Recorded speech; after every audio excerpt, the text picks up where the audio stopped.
welcome in, world, welcome in on a fun-filled Wednesday night. It is Views from Your Stands, and I am your host, Stevie B, Steve Brennan. And of course, I got my two main buddies, my friends, my pals, my sports compadres. We got the BC and we got the GM in the building.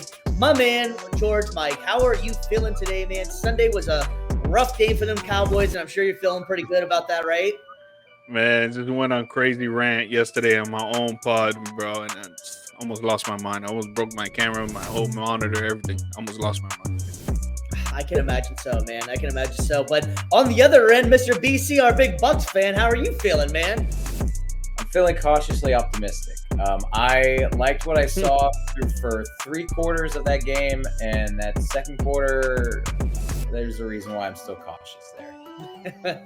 Yeah, I can imagine so. But anyways, guys, we are live. Like I was saying before, it's a Wednesday night. And like I was saying before as well, we are Views from the Stands. We are live on Facebook. We're live on Twitter. We're live on Twitch. We're live anywhere you guys are. Please, if we can, just give us a like and subscribe. We've been trying to get this promotion going and are trying to get a lot more subscribers and try to get more people out there and enjoying this. We just have a lot more fun whenever you guys interact and if you guys, everybody's part of the show. So we really appreciate all the people that have watched and that have communicated with us and helped us out. We really do appreciate that.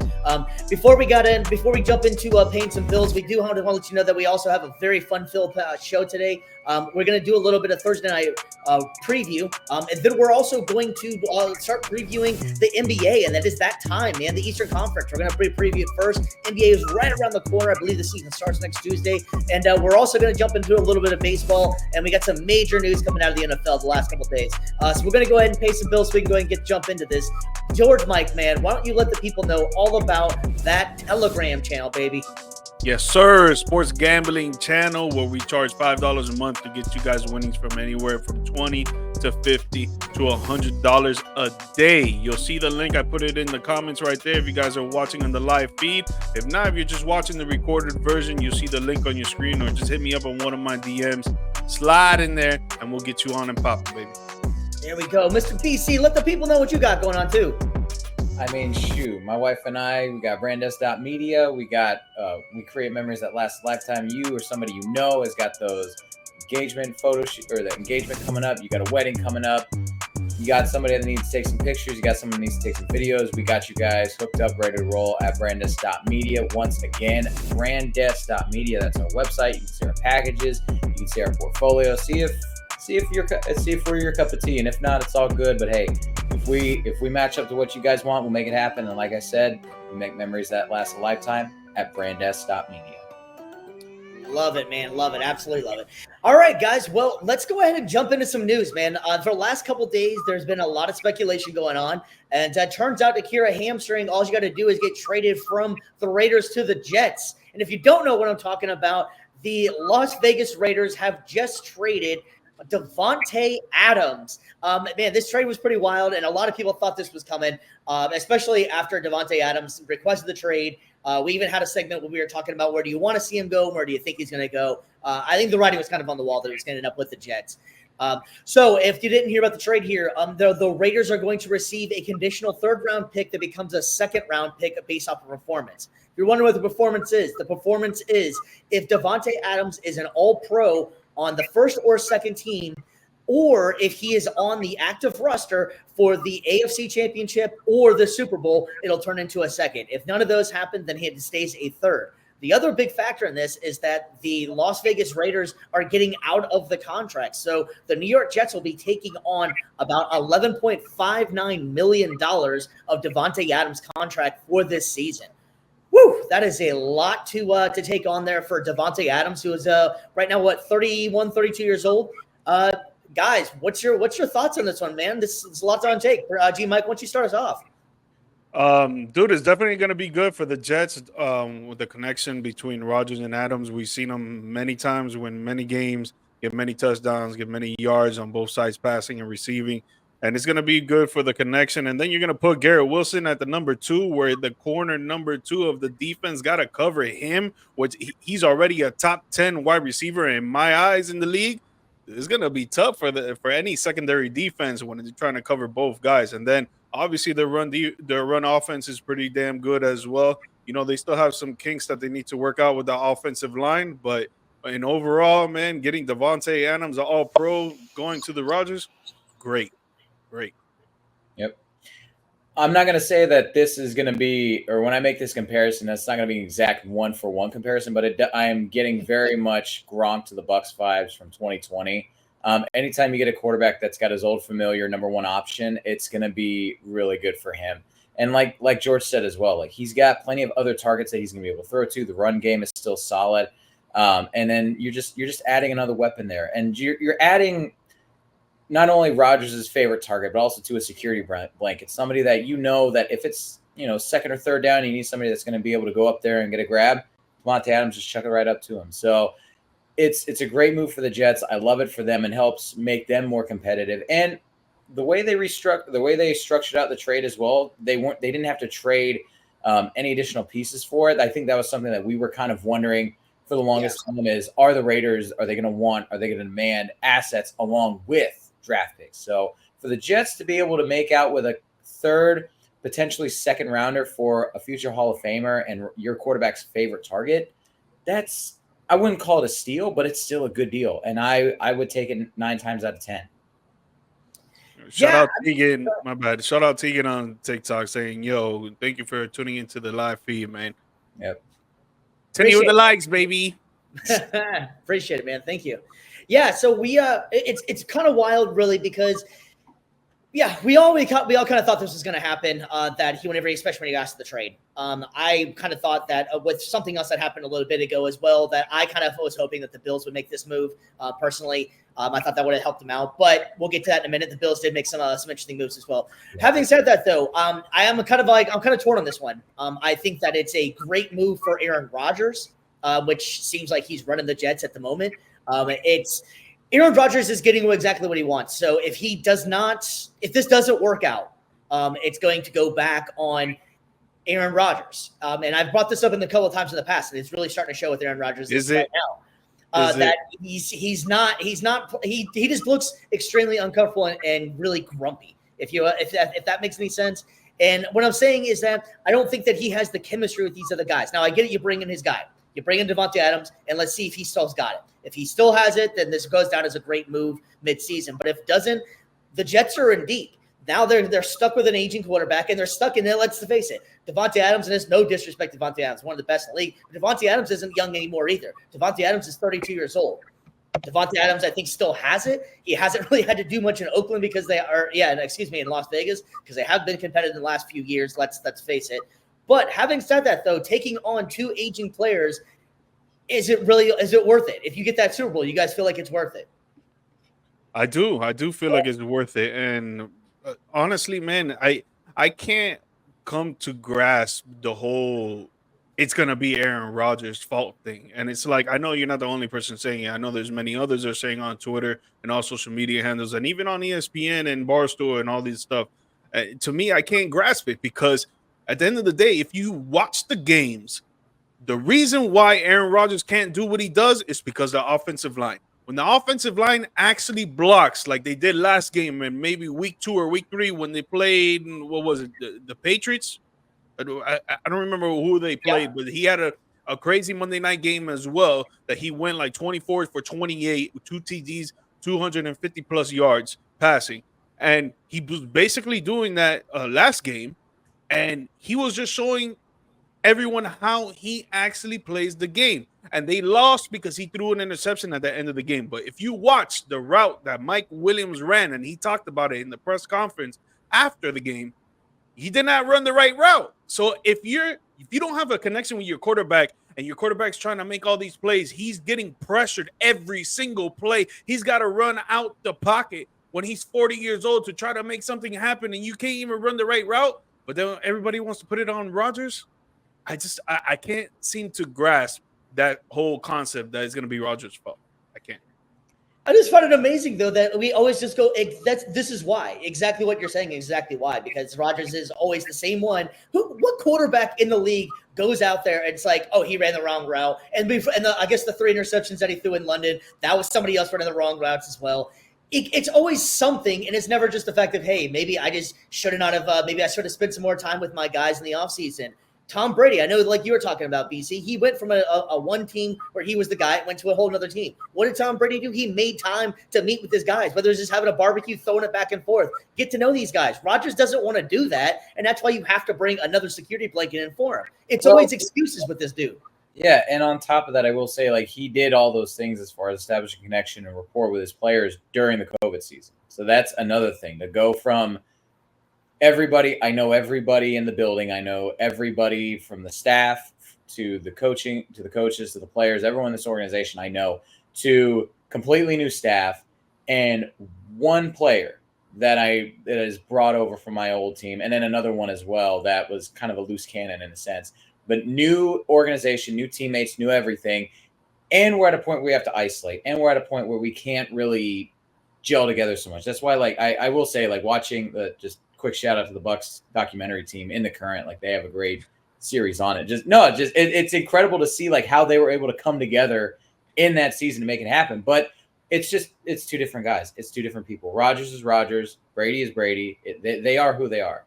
Rodgers. And two different teams, two different O-lines. They are. And am I not correct? Am I not correct, BC? No, you're not. You're correct. Like, exactly. You had all Pro you had Pro Bowl caliber center and Ryan Jensen, Pro Bowl caliber guard and Marpet, Pro Bowl caliber tackle and Tristan Wirfs.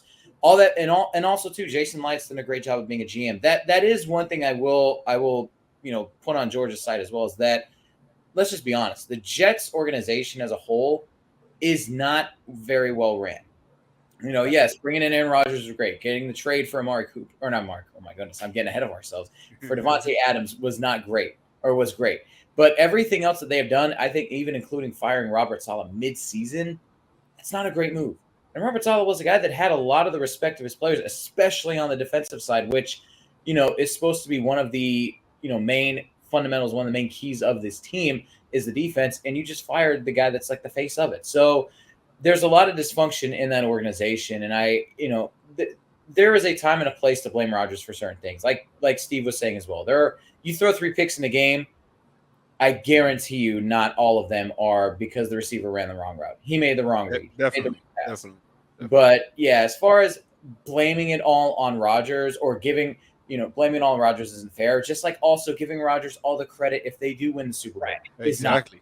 It's much more complicated than that, but we live in a society, in a media where everything is reductive and everything revolves around the quarterback, and we don't like to think anybody else matters. They're just mindless drones out there.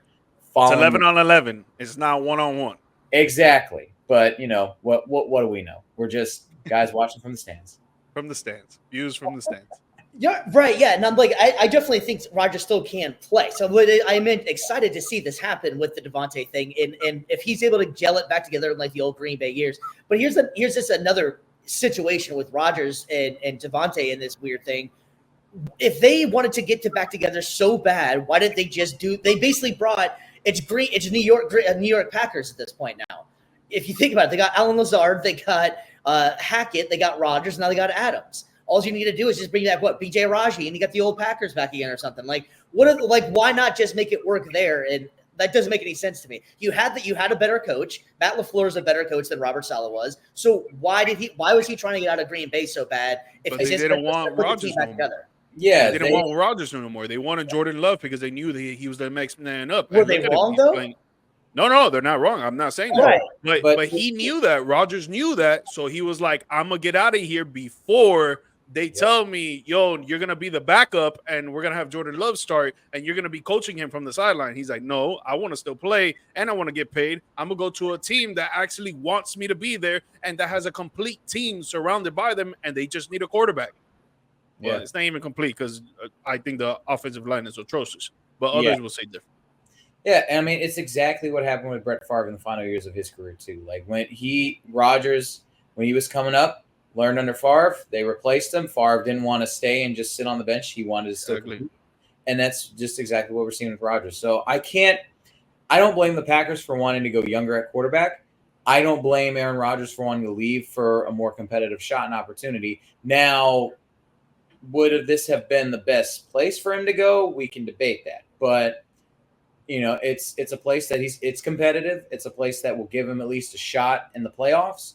And barring, in case of any injuries and stuff like that for other contenders, it could be a chance to make a deep run. We'll see. Yep. Yeah, I thought I heard an interesting stat the other day that at going into last game, I believe it was, they have the exact same, if not more points last year with Zach Wilson than they have with Aaron Rodgers. That's been healthy this season. Just saying, man. I don't know.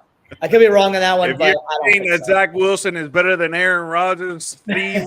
Oh man. Bro, I'm not trying to get that much man. clickbait. I already got 8. People were already pissed at me because I was even comparing them to Eli Manning. I'm not saying that at all. All I'm saying is that it hasn't really worked out either way with getting Rodgers and bringing all his friends and family in there.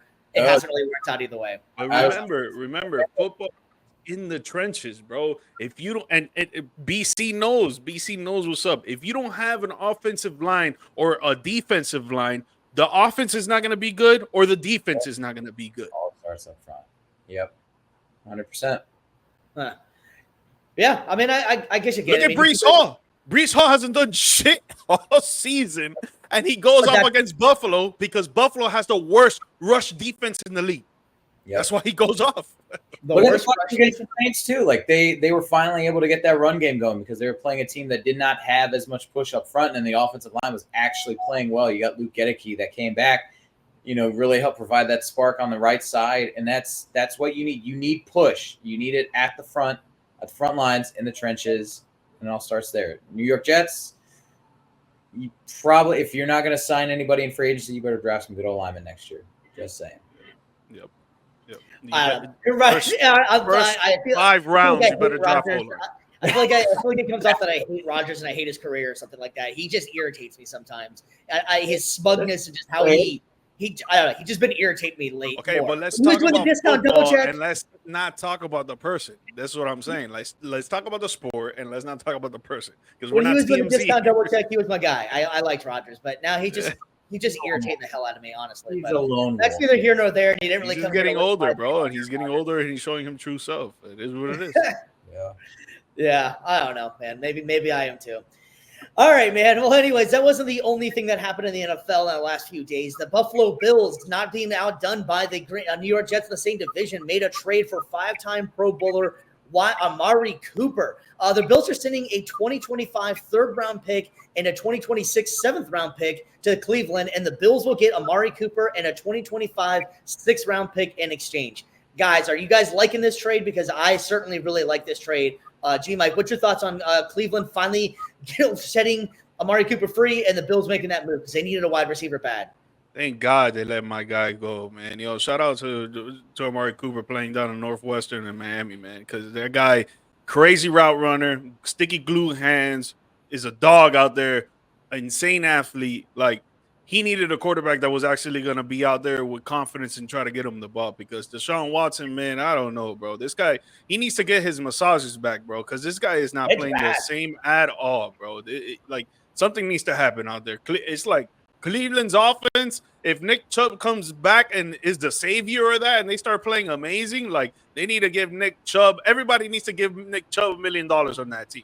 Because, bro, the way that they're playing right now, it looks like no one wants to play for that offense, bro. So Amari Cooper going to the Buffalo Bills, it's going to be great. Connection with Josh Allen. Their offense is already good. Now it's going to be even better. It's going to be great. And honestly, man, it's just going to be a toss-up right now between the Jets. I think the Dolphins are still in it, too, if they get Tua back, and the Buffalo Bills in the AFC East.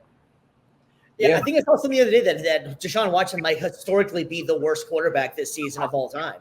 And they were saying that his numbers, if like you go like by metrics of actually passing ratings and all the metrics they add in that, it's one of the all-time worst quarterback performances ever. Yeah, 100%. And then it's only going to get worse now that Amari Cooper's gone. But I don't want to focus on negativity with Browns. I want to focus on how much of a positive for Buffalo. Like, we were talking a lot about Josh Allen make the Dolphins great again. Oh my gosh, Brandon. Thanks, Brandon, for checking in again, man. Oh, man. BG, man. They're going to need a lot in order to make themselves great again. But but anyway, we were talking earlier this year about Josh Allen kind of being an early favorite for MVP. And I mean, giving him back a number one target that he can throw to. And also, too, if I'm not mistaken, like I was going to say, Amari and Stephon, they're around the same age, right? Or Stephon like a little bit older? Maybe like somewhere around I think Amari's a little bit older. Okay, yeah. So he might be a little bit older, but still, the fact that now you have a number one wide receiver who's not necessarily has the same personality as Stephon, where he's demanding the ball all the time. He's more of he just takes what he gets, makes the most of it. Is very efficient, but he's also a very motivated kind of guy. Like he's for me with Buffalo as your wide receiver one, I think that he's a near perfect fit. Yeah. Yeah, I agree. He still has hands. He's still got the speed, and you're not going to hear anything out of him. Like, have you ever actually even heard an interview with Amari Cooper? Not a like drama one queen. time He's ever? not a drama queen. So he's going to fit in perfect in Buffalo. I feel like with that aspect. So I will go ahead and ask the question: who made out better? Is the Davonte Adams trade to the New York Jets better, or do you like the Amari Cooper to the Buffalo Bills situation better? I like Amari to the Bills just because, again, like Bills were already kind of running the tape. Like I think just because of the current state of the teams before the trades, that's where I make my decision from. The Bills, I think, were doing better. They're doing much better than the Jets before the trade. And now afterwards, you add basically 2 wide receiver ones get added to the situation. I got to go with the team that was already looking great before the trade. So, J. Mike, what do you think, man? I think the team that's going to get impacted most by each of these trades is going to be the Bills because they didn't really have a receiver out there that can actually be the number one target, which the Jets did. But I want to focus on more of what they really needed to trade for instead of a fucking receiver. So the Jets really needed to trade for an O-line, like how we've been talking. They need to improve that. They need to make another trade and get some O-line in there, maybe 1 or 2, because 1 is not going to be enough. And then for the Bills, they need to improve that run defense, bro, because they cannot stop no one from running. Every single team that they have played has ran the ball on them, ran them down their throats, and that they cannot stop it. So they both need to make trades at positions that didn't need to be the receivers, really, in my opinion. Bills need some defensive line or some linebackers. Jets, they need some O-line, bro. Yep. Honestly. Yeah. Yeah, no, I could get on board with that for sure. I'm going to go out of what we were talking about with since this is the trade that they made. I personally, I think they're both going to be very effective in different ways. I think that Amari Cooper is going to affect them in a short term right now aspect that they can make a run because Miami kind of put themselves in a little bit of a hole, unfortunately, with the Tua situation. So Buffalo still has a really good chance. And I think that Rodgers finally got the security blanket that he's been looking for since came to New York. He brought in, like we were saying before, he brought in his old OC, brought in his buddy Hackett. He had Cobb there. He had pretty much everybody he wanted there. And for once now he does have a true number one back, in his opinion at least. You can call whatever you want with Garrett Wilson. But on this team, Davonte Adams easily comes back to being the number one. So I think that it's going to affect them in different ways for sure. But I personally like the Amari Cooper to the Buffalo trade just for you're not going to have any kind of problems. You're not going to have any issues or anything like that. I wonder how Garrett Wilson's feeling about this whole thing. How long is this, we're buddy thing going to last whenever you were supposed to be the guy, you were supposed to be the man, and now you are definitely not going to be the man, and your numbers are going to go down worse than they've already been going down. So do you guys think Garrett Wilson and him is going to have like a whole kumbaya? They're going to be buddy in this one, or how do you think it's going to play out? I don't think he's going to lose targets. I think he's going to get the same amount of targets. I think Allen Lazard is going to lose targets. Yeah. I don't think he's going to lose targets. Okay. I think Coughlin is going to lose some targets. I think Allen Lazard is going to lose some targets. Mike Williams, he's going to get shipped out of there. He'll probably get traded this week, probably either tomorrow or the next day. But Garrett Wilson, like I said, Garrett Wilson's going to have the second best corner on any secondary team, and Garrett Wilson's a top 10 receiver. There's no second best corner on any secondary team that can cover him. So his targets are going to remain the same.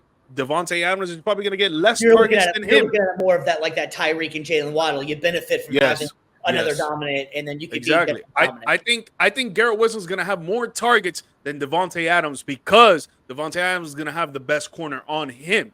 He's still going to get his share. He's probably going to get 7 targets, and he'll catch 5 of them, and he'll get a touchdown. But I think Garrett Wilson's still going to have the same amount of targets because he's going to have the second best corner on him, and it's not going to be enough to stop him at all. Yeah. 100. Yeah. I mean, like I know, like I'm up on the screen right now, but I'm like, yo, like I got nothing better to say.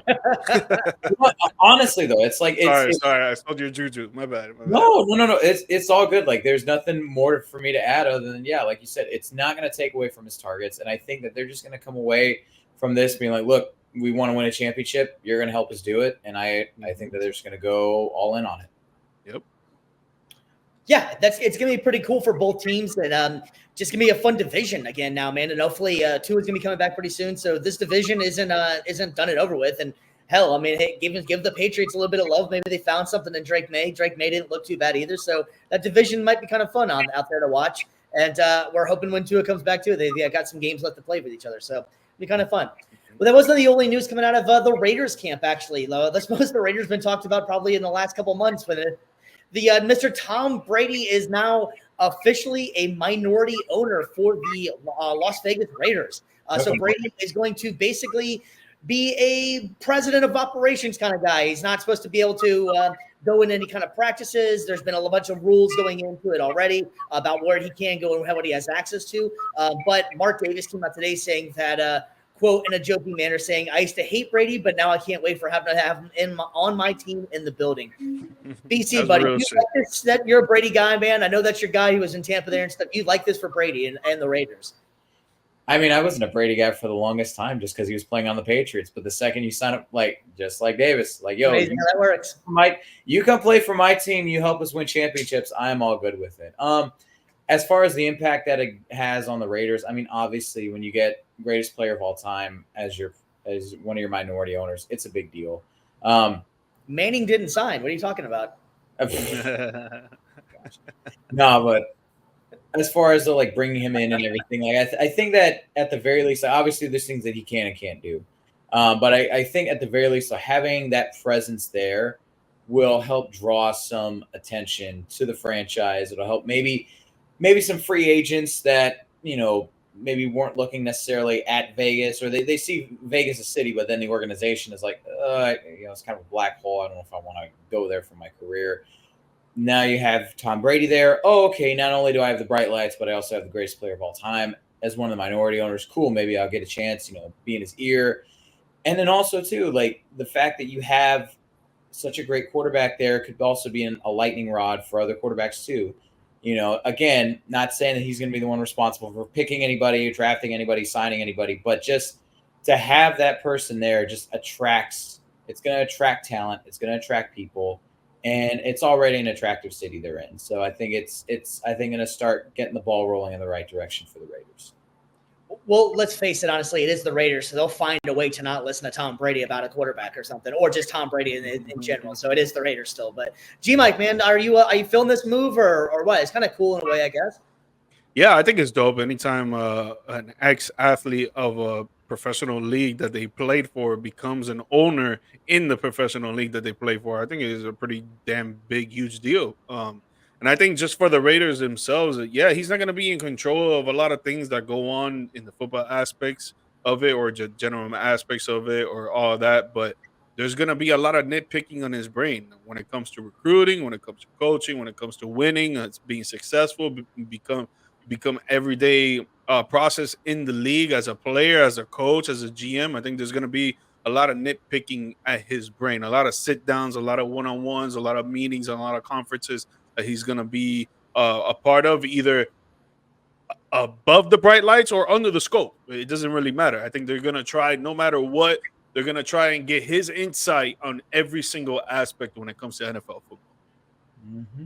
Yeah, it makes sense, and especially too because now that they did make that Davonte Adams trade, they are going to have they're probably already going to have a high draft pick to begin with. They're going to have a couple high draft picks with the new regime basically coming in. Davonte was the last kind of hoorah, and I'm hoping that they're able to keep Max Crosby, keep him around as far as like a centerpiece. But I wouldn't be surprised if the Raiders weren't done and just calling this thing a loss and starting all the way back over. Max Crosby is an amazing player, and I can totally understand them keeping him around to make him, a centerpiece of kind of like an Aiden Hutchinson of Detroit. Unfortunately, what happened to him, if you guys didn't see it, we're not even going to go in that one because that was really, really nasty. Just hope the speedy recovery for him on that. But anyways, I hope that they're able to actually rebuild, because I think the Raiders, the organization themselves, have such a cool history. The black hole and like the mascot's cool. The whole thing is really cool. So I hope that Brady is able to maybe throw a little bit of bring a little life to him, and maybe they can get on the right boat and get some good decisions going, because that's been their problem for a while. They just can't seem to draft right. they just been a mess. So I'm hoping that this Brady move will actually work out for him. So shout out to Brady for actually doing this. I'm pretty sure he might be the first. And he's got to be the first announcing owner. I know that as a broadcaster, we can always aspire for that, financially be able to do something along those lines. But he's got to be one of the first few like really players to be an owner, I think, in the league, right? Like I can't name anybody else that's been in that kind of position before. Yeah, I don't remember anybody either. Yeah. Now other athletes have been involved in other sports. Ergo, LeBron has a soccer team, and there's other guys that are involved in other sports. Brady has a soccer team too. What's that? Brady has a soccer team too. As far as okay. As far as teams being, or as well as wow, goodness, as far as players being involved in their sport too, like Michael Jordan with the Hornets, racing as well. He's majored into big time in racing.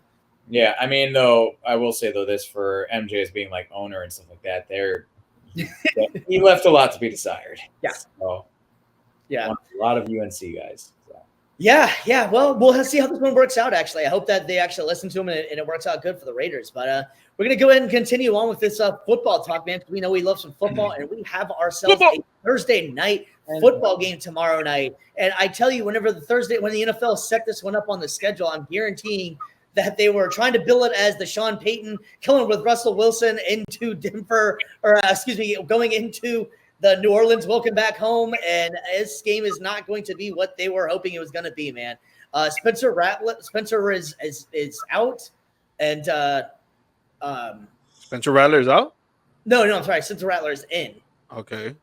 Rashid Shaheed is out. Chris Olave is out. Patrick Surtain is out. Yes. A lot of top players for this game are out. And Kamara is questionable.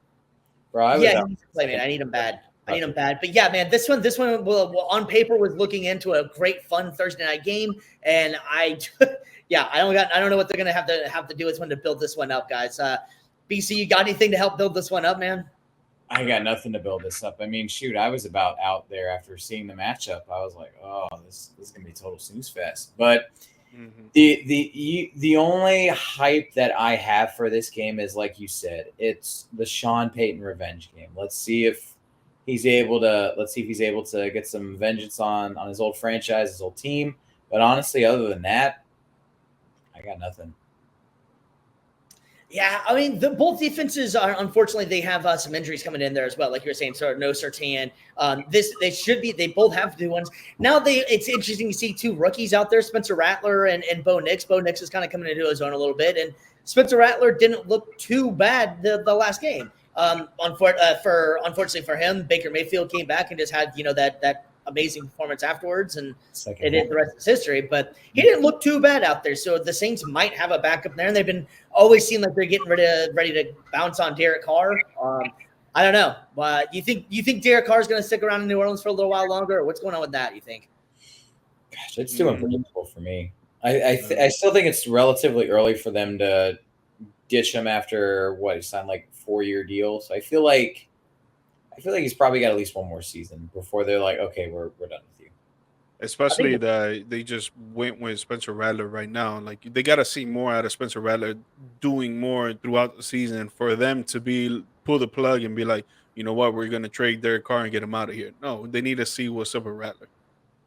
Yeah, I think out of the two of them, who's gone first would be Dennis Allen.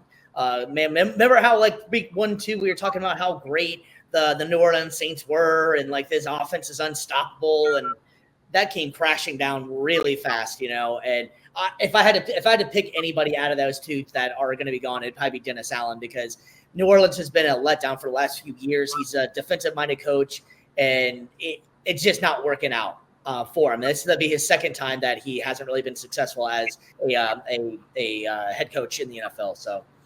I don't think there's much on this one that wants to add more to this one, just because of most of these star players, unfortunately, are going to be hurt. So I think this one is going to be a relatively slow game, like we were saying before, G-Mike. So we can go ahead and pick a winner if you want. I'm going to go with Denver in this one. I think that Bo Nix is kind of coming into his own a little bit, and I wouldn't be surprised if Troy Franklin finds the end zone again.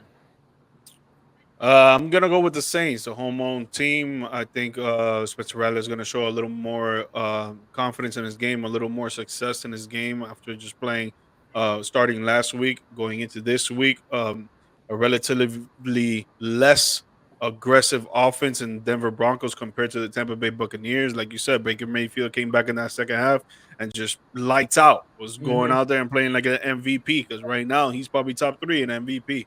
And it's not going to be the same thing for Bo Nix. He ain't going to be throwing like Baker Mayfield. I'm going to tell you right now. So Yeah. I really think, and the Saints defense, don't get me wrong, I like the Denver Broncos secondary, but their rush defense is pretty damn whack. And the Saints defense all around is pretty damn amazing. I would say top 10. So I think they'll keep the Broncos down maybe to 9 points. I'm a betting man, a gambling man. If you guys didn't know, I run a Telegram channel called The Degenerates, $5 a month, get you anywhere from $50 to $100 a day. I would take the highest under total points on this game, which I saw it today. I think it was 46. They might change it. That means that each team will probably have to score 22 points. I don't see that happening at all. So you take the under on that for sure. Yep. I was gonna say I got Saints with G Mike on this one. Like you said, hey, I am not a betting man, nor am I allowed to be. But for multiple reasons, man. Yes, for quite literally multiple reasons. Mad respect. Definitely take the under on that one. This is gonna be a low scoring affair for sure. But I think that Rattler is going to kind of ride the wave of momentum that he was generating against the Bucs, and I think he's going to take that into a much weaker Denver team, and I think that you're going to see him and the Saints pull out the win. Yeah. All right, so I'm by myself in this one. I'm going to go ahead and take the Denver Broncos, and I don't know if I can still use the old Russell Wilson "Let's Ride," but I'm going for it, man. It was just as corny back then too. So it's still there, man. It's still there. He's still trying. Dude, the internet, with the internet, it's always there. You pick it up, you use it however you want. Real quick, can we talk about that real quick before we move on? Yeah. Do you guys like the fact that they're gonna sit Justin Fields after they've had such success with him to put in Russell Wilson this week, because he is starting this week? I'll let you go first, BC. Oh, I don't like it at all. But again, I think we all kind of knew that this was going to happen, because wherever Russell Wilson goes, doesn't matter how good your young starting quarterback is doing, the second he gets there, it's Rod. That is what it is. He wherever he goes, until he just somehow retires, or until maybe he fails with Pittsburgh, he's just going to command that spot, because also too the money that he's making, you gotta give it to him. Unfortunately, I hate seeing that with Justin Fields, because he's been having a good season. Pittsburgh's been having a good season. They've all kind of, I think, rallied behind him in that defense. So it doesn't make sense, but that's Russell Wilson. Yeah, I don't really like it either. But having said that, I don't think Fields has been really lighting it up, where that he was so predominantly out of the way that he was going to keep the job. I think the defense has really been keeping him in. And honestly, the defense is like the games that they've won, they've played some pretty lousy quarterbacks. So I don't necessarily know that Fields was playing so well that you can't have Russell Wilson. But I think that Fields is definitely a better quarterback right now at this stage in the career. And the best chance to win would be to play Justin Fields. But I also am on the same route of why can't they run a dual quarterback system?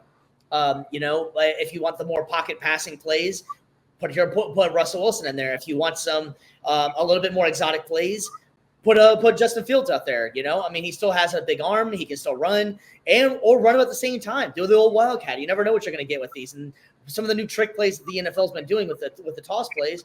Why couldn't you have a Russell Wilson back to Justin Fields, back to Russell Wilson, or something? You know what I'm saying? Like, there's a lot of things you could do with it if you want to use them both, and they're both on 1-year deals for decent money.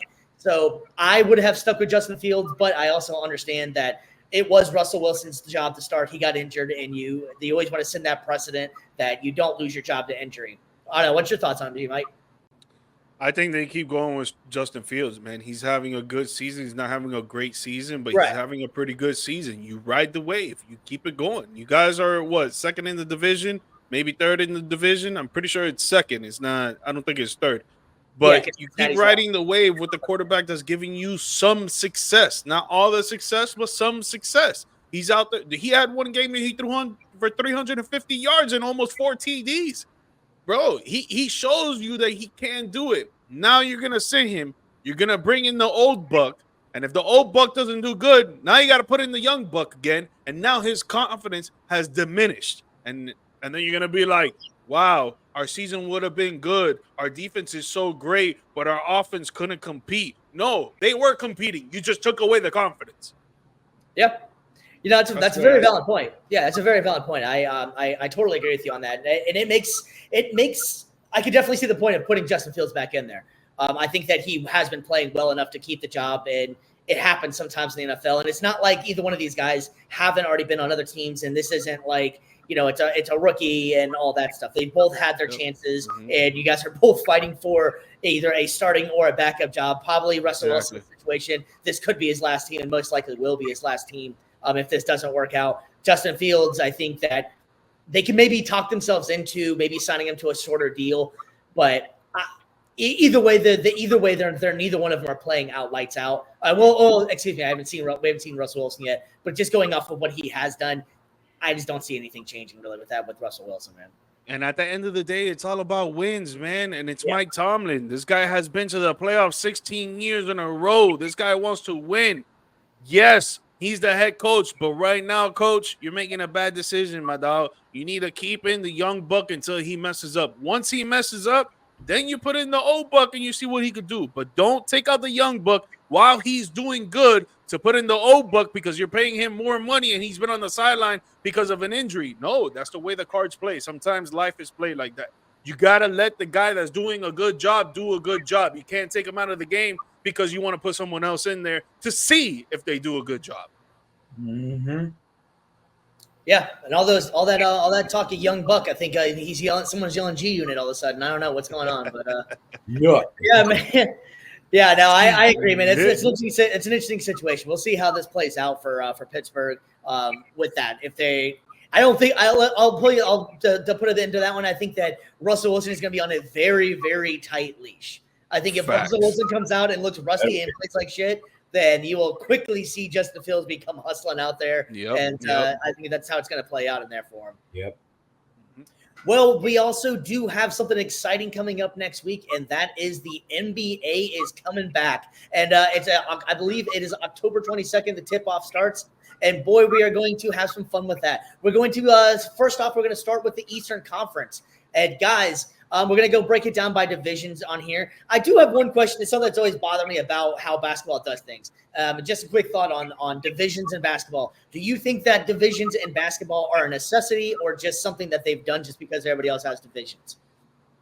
I don't think it's a necessity, but I think they do it maybe out of aesthetically pleasing the eye, maybe trying to break down who you play more or what type of travels you go, because there's a lot of traveling during the games. It's not like football. You travel once a week to go to another city or you're going back home. No, but with these games, like you're on the road for like maybe like a week and a half, 2 weeks, even at most. And it's like, you know, sometimes you got to keep it close together. Like I know that they've been doing in a while that whenever the Heat play a team in the Southeast Division, they try to keep it the Heat going on the road to Atlanta, to Orlando, to Washington, to Charlotte, and then back home to Miami. So I think there is a purpose for it. If you're asking me if they should have divisions, no, I don't think they should have divisions. I think it should just be straight conferences. But you know, they do. It is what it is.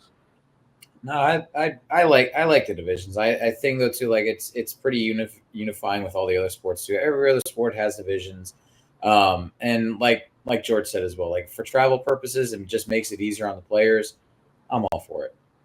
Yeah, I think one thing I will give credit to the NBA that they do a good job, like you are for logistics. These all teams in that division that they're all in, all generally are in the same relative area. Not where like NFL, you have teams that like in the South, ergo my team, the Indianapolis Colts, are in the South, which makes no sense at all. But it's just funny. I just find it like NFL, there's a pride in winning the AFC North. Like you know your teams in the NFC North. College football, you know the SEC and stuff. Yeah. In basketball, it is like the least talked about thing. Like, oh, we ran the Atlantic 15 years in a row. Like, you did what? You know, like no one even knows what the Atlantic Central is. The Southeast Division is an absolute dogfight. I don't know what you're talking Always. It's always a dog. Especially in Florida. Except with the Hornets. Florida basketball is the best basketball, but you know. That's a bold statement there, man. I'm sure there's some people in that. Let's go. Well, I don't know. Atlantic. California basketball is crazy. Hey, California Florida, basketball. everything is the best. We're the best at everything. Florida is.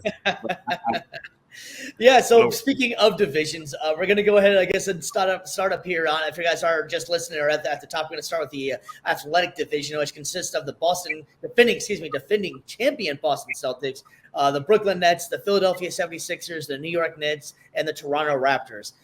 G Mike, why don't you go ahead and break down the Atlantic division and what your thoughts on this and who you think is going to come out of that one?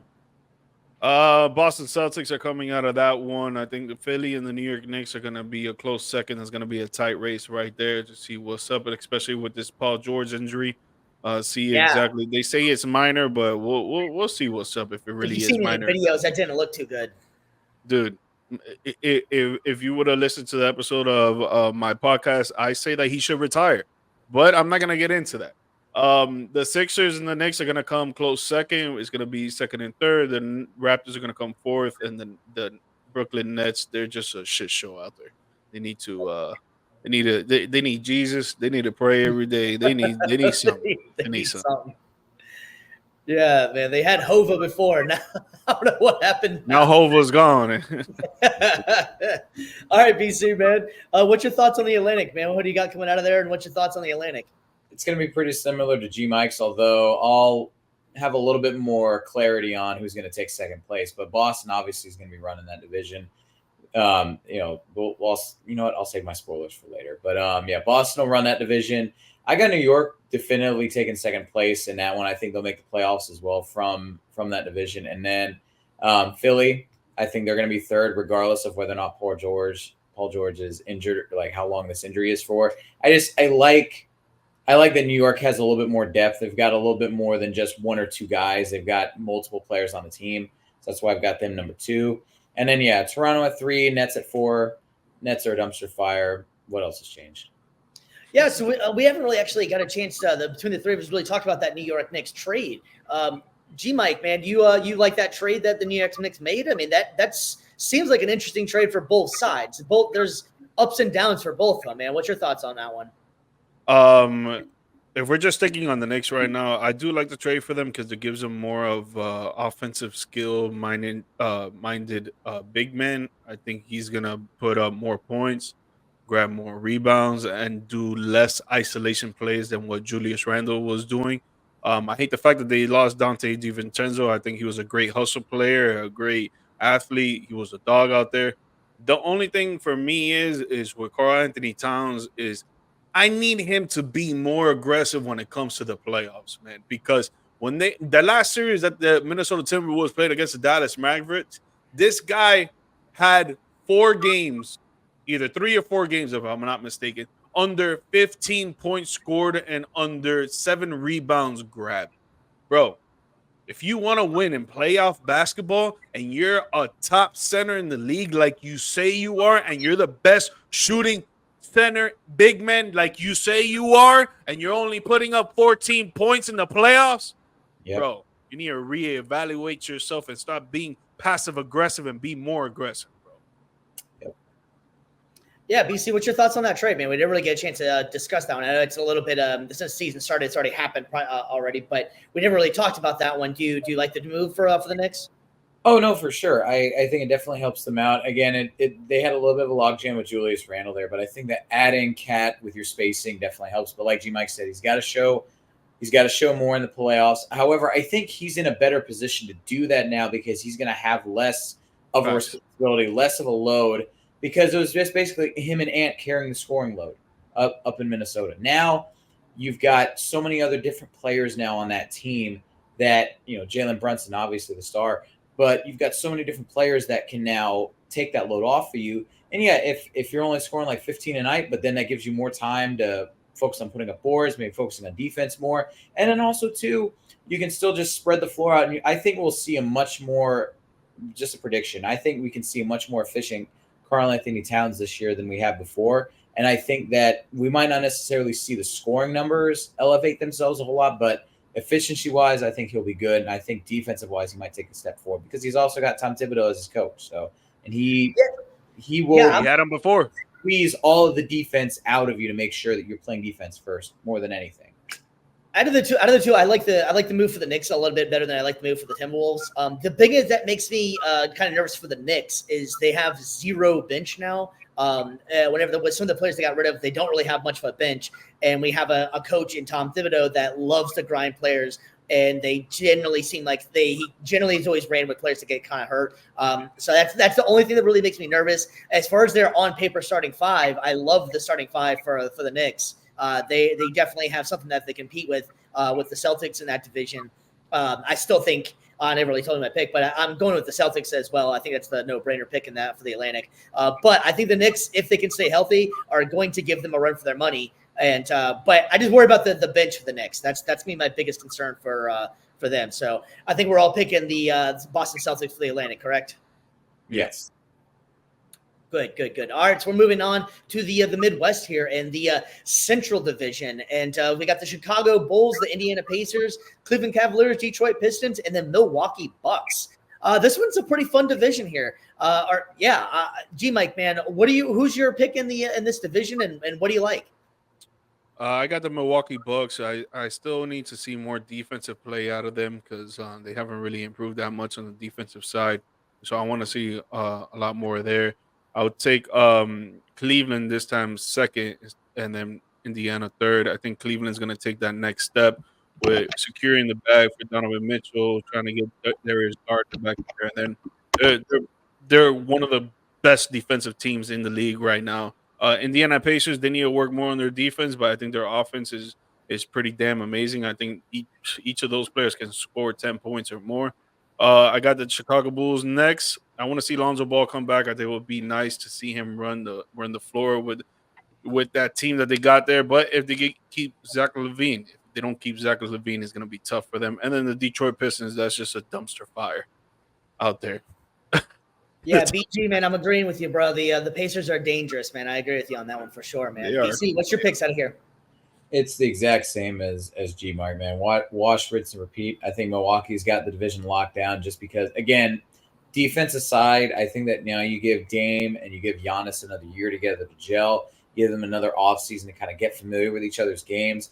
Maybe if I'm those two, you got to let Dame take the lead as far as being the ball handler goes. Like, I know Giannis, for most of his career, he's accustomed to bring the ball up the court and kind of being that, initiator on offense, but he needs to operate more in the post. He needs to operate in more of a big man role. Not saying that he can't, still rim run and stuff like that, but he needs to be operating pick and rolls. He needs to be in the post.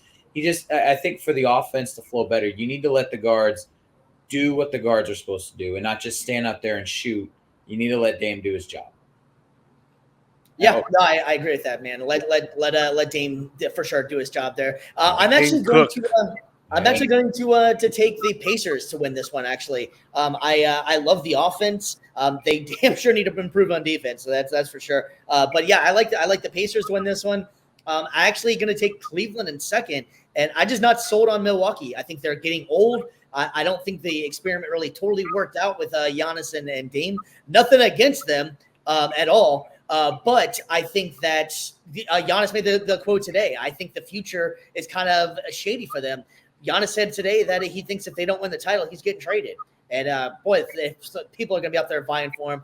I think the writing's on the wall with them already that they're not really sold on this team. So I think that they're going to fall in third. The Bulls and the Detroit will fight for last. Whoever comes in that one, who the hell knows? But I would take probably Detroit still coming in last in that one. But I'm going to Indiana in this one, guys. Yeah, definitely that pick and roll with Dame and Greek. That's gonna get 10 times better. It was good last season, but it has to be great. It has to be fantastic. It has to be their number one thing that they're doing to every single team. That even though the teams know it's gonna come, they can't stop. Yeah, no, I agree. And that all comes from having roles for Dame, having roles for Giannis, and letting that and making sure that they cook in those roles and not trying to overstep. Exactly. No, and their offense was great. That wasn't the problem with them. It was their defense. They were ranked at the bottom of the league. They were like 25th in the league in defense, and then when it came to scoring, they were like third in the league. So it's not really their offense, but true. The pick and roll with Damon Greek, that could be insane. Yeah, it all came when they lost Holiday. That defensive liability really started to show. Crazy.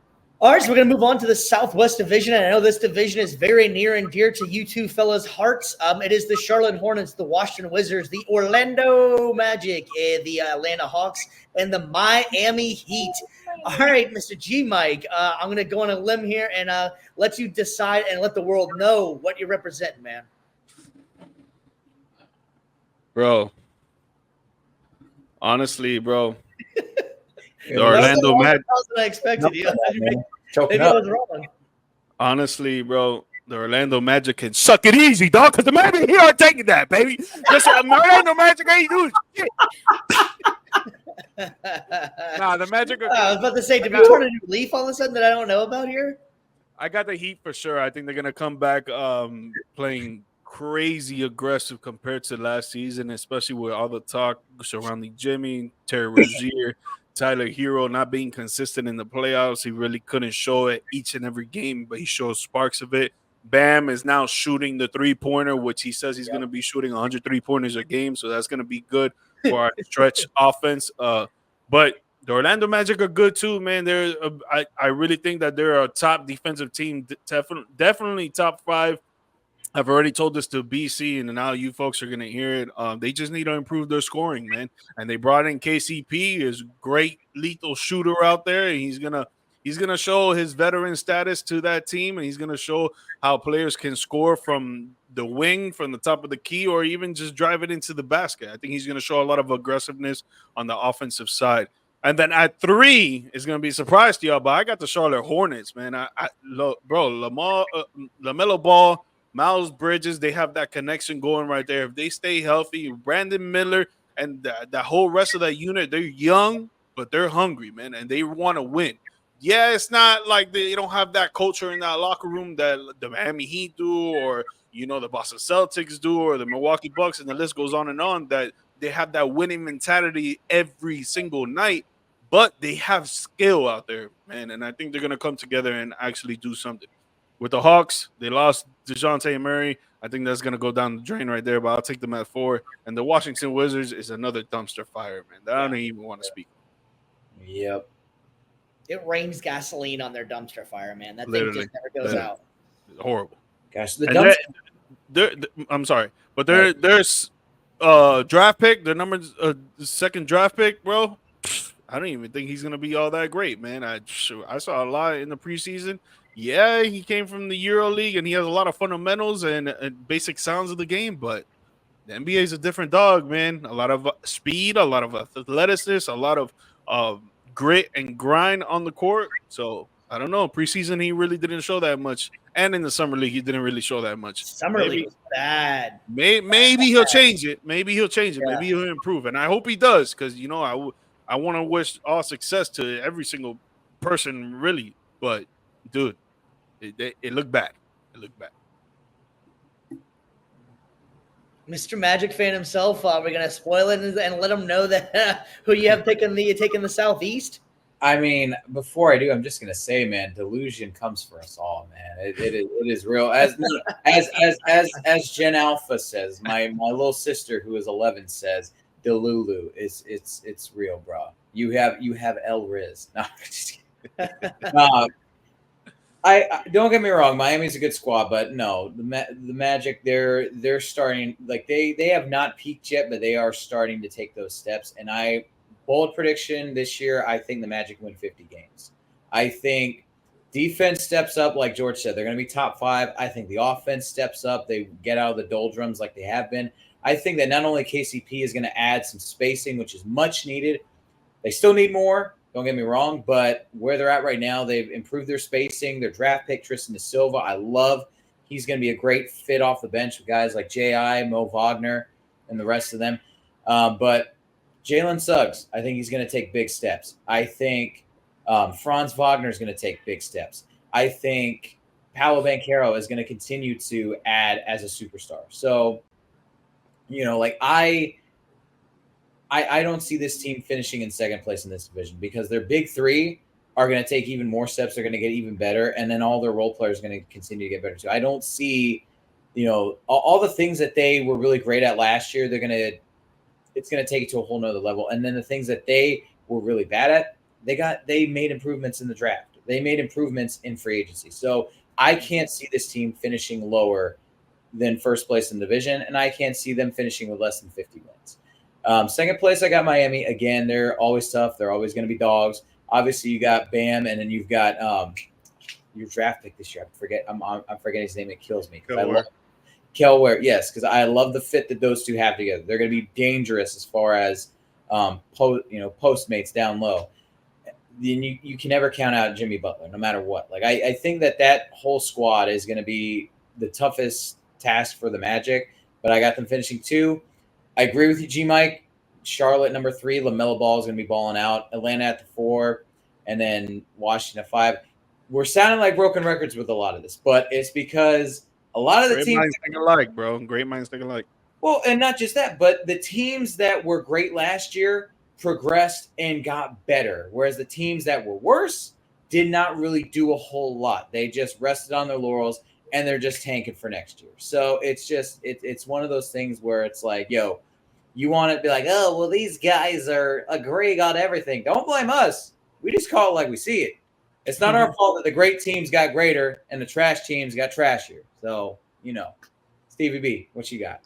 Yeah, I'm going to take Orlando in this one as well. I think that they definitely seem like they're most improving there. And honestly, I feel like that either way, it's going to come down to Miami's going to go farther in the playoffs out of these two. But I'm going to go that Orlando, I think, will win the playoffs. Win the division. I think Miami, it doesn't really matter where they are. Miami always finds a way whenever it comes to the postseason, if they're able to make it that far, which I do think they will, that they just get that culture going. That heat culture just seems to work out. And so I think Orlando will have a better regular season. But I think in the long run, I think Miami will go a little bit further in the playoffs than they will. And the rest of the division, I just can't quite see it. I would have to say Charlotte is the only one that has a chance in there. But Washington is definitely still in tank mode. And Atlanta, even though they lost DeJounte Murray, and I don't think that trade or that pickup ever really worked out. I don't think him and Trae Young ever really clicked as much as people wanted them to. I think it's more of a DeJounte problem, and I think Murray and Trae Young is kind of just seems like he's not ready to be a leader. He has his games and he can be good, but I don't think he's your number one. So I don't think Atlanta's going to really improve very much. So I would have to say Orlando is going to win the Southeast division, and Miami will be a strong candidate for number 2, if not taking number 1. But I'm going to go Orlando in that one. But so all right, we'll go ahead and make sure we're going to pick the actual winner of the Eastern Conference since we went through all of the divisions. I'll start it off. I think everything still runs through Boston, man. Boston still is who we got for or who I got for the winning the championship. You guys agreeing with me on this one? Definitely. I mean, they did not lose a beat. They did not lose defense. They did not lose offense. They did not lose coaching. They're just the same well-oiled machine that they were last season, and they're going into this season doing the same thing. It sucks to say because I'm a Miami Heat fan, and I know for BC is the same thing. But the Celtics, they're the truth, bro. Yeah, the only thing I could see that's going to derail Boston is injuries, pretty much. That or one of the big players swings a major trade that somehow is able to tip the scales in their favor. But yeah, Boston, barring injury, it's going to run through them, unfortunately. So we got to hear it from all the Boston fans out there. Fuck Boston. Yeah, Boston still is definitely, I think, the cream of the crop of the East. Hell, the cream of the crop of the NBA, honestly. I love the way they're structured, the way they're set up. It's not all about having the star players. It's about having a bunch of guys that do what they need to do. It's unfortunately another guy that was in the Boston area is like the Bill Belichick. Just do your job, man. And I think that Boston is a perfect example of that you don't need to have the KDs of the world and all these. You got Pritchard coming in and making shots for you. Derek White coming in, and he's your third best player, and that guy was playing in the playoffs and finals as if he was like an MVP at that right going there. Squad because of it. What's that? I said he made the Olympic squad because of that performance. Yeah, exactly. I think you said it's probably because of me. I'm like, oh that's right. Anyways, yeah, man. If Derek White is like your third best player, much, and in most of the teams in the league, he would be a solid number 2. I think Boston is just going to have to unfortunately run back through them again. And it's a great basketball talent too, man. Honestly, if guys ever had the pleasure of actually going to see a Celtics game live. It is a one of a kind, man. They get man, fuck. they love their basketball up there for sure, man. So yeah, I think they still are the class of the East, man. And there's pictures and rumors now coming out that Jaylen Brown actually is coming in more fit and actually a lot more muscular than he's been in the past. So that's going to be interesting to see, because if he's already gaining weight and gaining muscle, that dude is already a beast to begin with, man. So we'll see how that's going to play out. But I think we all work on his left. That's what you need to do. Yeah. Work on his left. He's over look on his left. Yeah. No, that's serious. He needs to work on his left, bro. Yeah. That's seems like help him out at least. I mean, yeah, that's like his only default so far. It seems like it, man. Yeah. No, everything else. He's a great defender. He's a great shooter. He's a great drive it into the basket, dunk. He just got to work on his left. Yeah, and he's also really smart too, man. Intelligence-wise, on and off the court, he's actually a very intelligent guy. But all right, so we also we're going to go ahead and be coming up to the closer to the end of this thing. But Mr. BC and G Mike, I know you have your Yankees in this, man, and we can't get out of this without talking about a little bit of playoff. Man, what a playoffs this has been, man. It started off with the Padres were going to be the hotness, taking down the Dodgers, and then that kind of faded out they couldn't score for 3 straight games, and then Dodgers took that into the next game. They didn't score for another one, and then finally the New York Mets finally opened it up. Same thing with the Yankees, man. The Yankees are looking pretty good. I know the MLB, we were talking about it before, half joking, half not, but the MLB is hoping and praying and doing everything that the Guardians do not make it in to the World Series. The numbers will not be very good, I don't think. Man? I mean, they're off to a good start right now with it. The Yankees are up 2-0, so MLB can sleep easy on that end. And then pretty much from the National League side, it's pick your poison. You want Subway Series, or do you want the 2 largest payrolls in all of baseball, which everybody outside of those cities is gonna hate. But it's pretty much pick your poison. But right now, just quick update while we're still live. It is top of the 9th. LA just scored another run. Yep, 8-0. It's pretty much there goes my money. But yeah, if obviously this lead's gonna hold. I don't see New York coming back from this. It'll be 2-1. LA's taking the series lead in this one. I think a lot of people are still hoping for Miracle Mets. I'm hoping for Miracle Mets, but I'm going to say, unfortunately, we're going to get the displeasure. Well, if you're George, it's the pleasure of having the Los Angeles Dodgers and the New York Yankees in the World Series. But it would be dope to see the Mets and the Yankees in the World Series. I think that would be great. I haven't had a Subway Series since 2000, I think, was the last time. 2000 was the last time I was. Yeah. So, that'll be great. I mean, honestly, if I had to pick anybody, I'm going for Shohei, man. That dude is the freaking man. I love everything about Shohei, man. Like his game is 50-50 club, like just everything he's done, man. He's just an amazing guy to watch. He's must-see television. So I think that if we're going for MLB and the conspiracies, I think MLB definitely would love to see some Shohei versus Aaron Judge and whoever can win out of that. But Aaron Judge has been having a really damn off playoffs in here the last few. It's been bad, but still a great player though. Obviously, it don't matter when the whole team's doing nasty. Yeah, that's right. Pissed off as pissy as I still am with the Dodgers for beating the Rays in 2020, I will still take them in a World Series over the Yankees any day. So give Shohei a ring, give him that Judge. You can still keep looking for your first. 27 is still the number. So I don't want to hear 28 from Yankees fans for like 10 games. It's our year, bro. It's our year. It is what it is. It happens. Sometimes you gotta ride the wave, and sometimes you gotta jump off the surfboard and just drown. If the Yankees do manage to blow this, is it time to finally blow this thing up? No, they just got Juan Soto. They just got Jazz Chisholm. Why would they blow it up? What do you mean? I meant for coaching wwise. Okay. That's what I meant. I didn't mean like the team. I meant like coaching wise, because maybe it just seems like they've had this been like the MO. I thought you meant the team. That's why I was saying. God, no. Yeah, I was like, they just got him. What do you mean? They're almost going to the World Series. Nah. No. I meant I should have. I can see where that could be misconstrued. Yeah, no. I meant coaching wise. Like, is it finally time for Boone to finally go away in this one? Yeah, maybe. If he can't get this done. Maybe. Yep. Yeah, it's got to go. All right, fellas. Well, I think we're going to go ahead and wrap this thing up, man. It's been a fun show, and we really appreciate all the viewers out there that's taking the time out on a Wednesday night to check us out and listen and watch and comment. We really appreciate it. You can follow us on all our socials on our YouTube channel. Please like and subscribe. The easiest way to find out what we have going on or what we have coming up is just hit the bell, and it'll do the work for you and let us know when we go live. G-Mike, you got anything for people, man?